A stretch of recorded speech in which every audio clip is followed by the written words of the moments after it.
Lilac Kitty has all types of Reddit stories that will make you think, cry and laugh. Only real stories.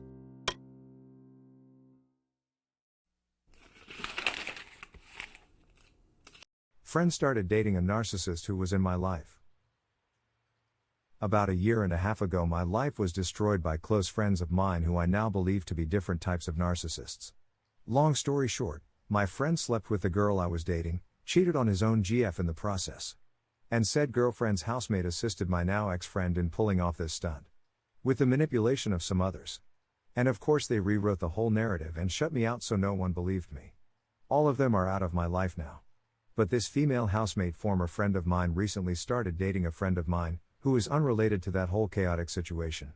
I saw a picture of the two pop up on Facebook. They were visiting NYC together. I did several double takes at the photo of those two just to be sure it was her. So I messaged him. Basically telling him to call me as soon as he can and we need to go over some important things. I told him we should talk in person when I venture back over to our hometown in a couple weeks. I had since moved to a new city for personal reasons as well as an escape from the smear campaign she launched against me. With Facebook Messenger, you can see if the recipient read your messages. I saw that he had, but he did not answer. Weird. Not like him. And then I noticed that he blocked me about an hour later. Clearly she was next to him when he opened the message and told him to block me. I don't know what she said to him, but it is completely out of his character to block me. She had done something similar before with other friends of mine who she used as enablers to smear me. I still have no idea specifically what she has said. Last I heard, I'm supposedly suicidal, homicidal, and a woman abuser? Who knows what more there is to it? You learn something new every day. So I reached out to his brother to tell him I needed to talk with him to warn about her. He said he'd talk to him when he sees him in person next. I also said that his new narcissist girlfriend is welcome to join the conversation. But if she is present, the conversation will need to be recorded. No new info yet. Am I the only one who sees how insane this is? Did I lose a friend all because he's dating a former narc friend of mine? Should I write him off as a loss? Will he ever seek the truth? Any similar stories like this?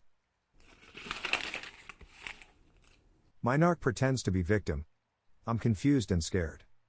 My ex is telling everyone he's the victim. So after the last unacceptable straw, I tipped over, called him out on his bullshit and broke up with him. I was still hoping he'd change, so I sent him detailed and long messages holding him accountable for every incident he did that hurt me, looking for his last crumb of love and remorse, hoping he'd realize how cruel he was and change for the better. I laid my vulnerability out on the table for him to see, begging him to stop hurting me repeatedly because I love him so much, but all he said after days of silent treatment was, "I'll let you know when you can pick up your stuff." Right after that, he ghosted me, stopped responding altogether and started posting on social media about me being abusive, how much of a monster I am, signs you're suffering from a narc abuse, stating everything I did. Yesterday I saw his Reddit post where he vented about certain things I said and how much it hurt him. I feel horrible. I feel like a monster. I never realized that I have hurted him so much. I feel so guilty and terrible, and I'm starting to believe I'm the toxic person just like he said.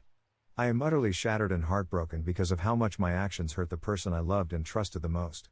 Nobody should be hurt by their loved ones. I'm convinced I was so blinded and ignorant to his pain.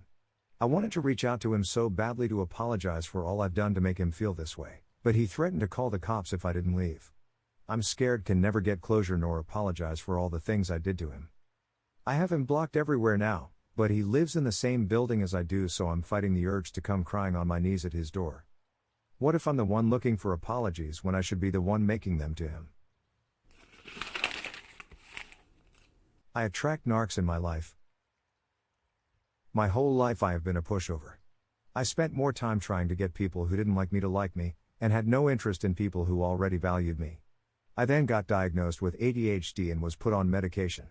Something inside me shifted. I first realized that my old ex was fucking boring to be around and he wasn't very nice either.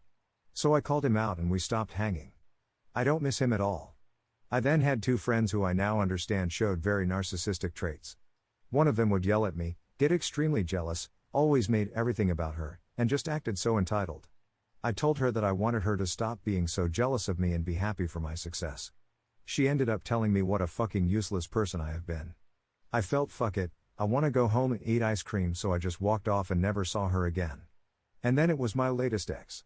When I started my medication, I had weeks where I just felt this awful anger towards him. I also always felt anxious around him, and somehow I thought it was my medicine, so I lowered the dose. Then one day I just snapped and we broke up. I have been dealing with the awful, clipping anxiety for as long as I can remember, but now it's just gone.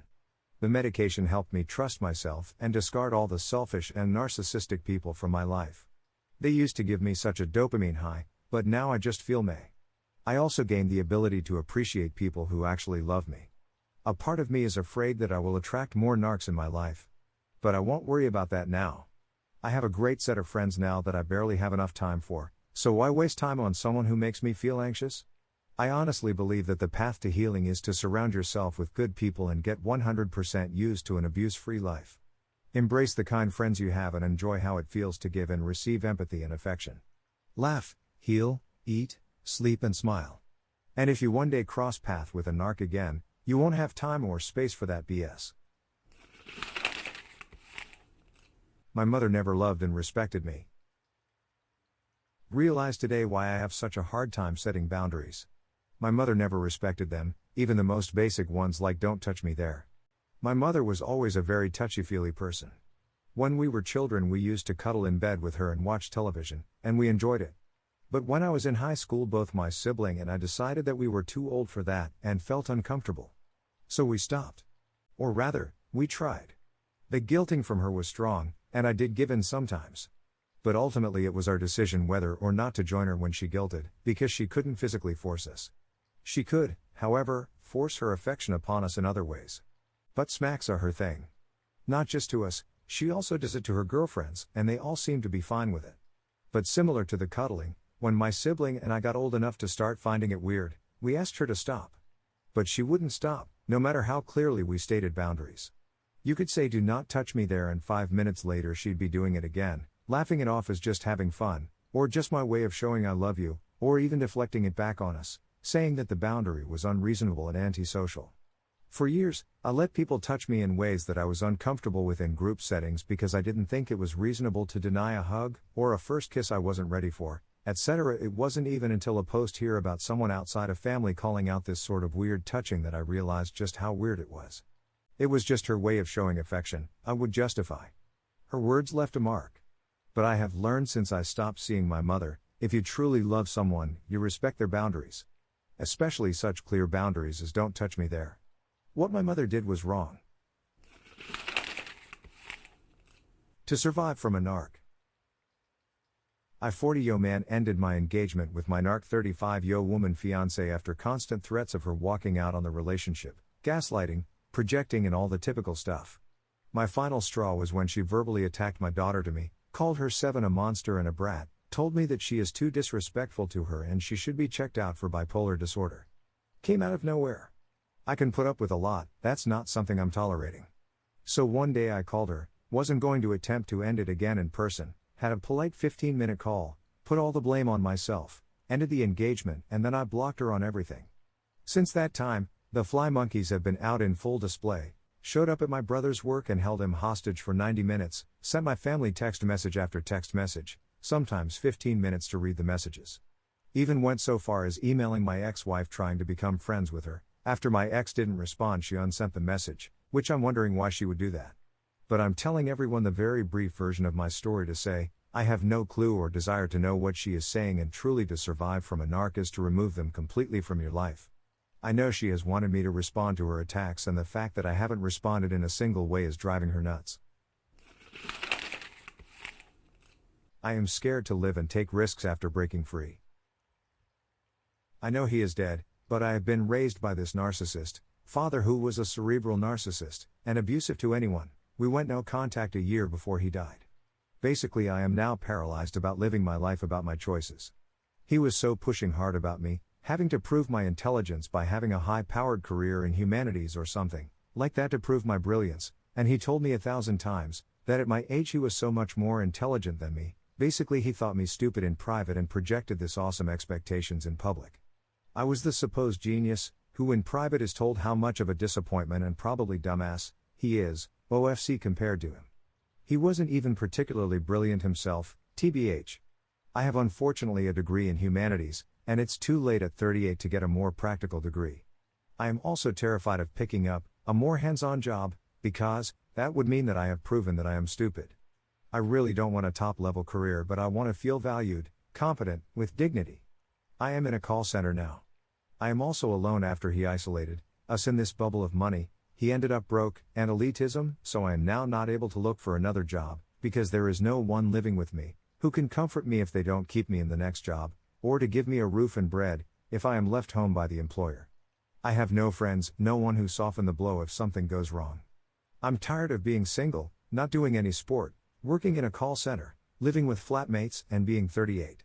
Every time I try to break out, it's always this great shame that I can't/won't have this cerebral intellectual watch me shine career, feeling anguish that I might be a narc, because I want a job where I matter, and more than anything feeling alone that no one will help me if something goes wrong. Not even someone to cry with if I have a breakup. And who would want something like me? For context, my mother is in a nursing home and my sister just had a baby. The other relatives have their own problems to deal with and I'm not going to burden them. Everyone keep telling me that I can be myself and do what I want, but it's so risky. Nothing will go perfectly well. I can't understand why I am so stubbornly terrified to prove that I am not intelligent after all, and I feel bad for feeling so alone.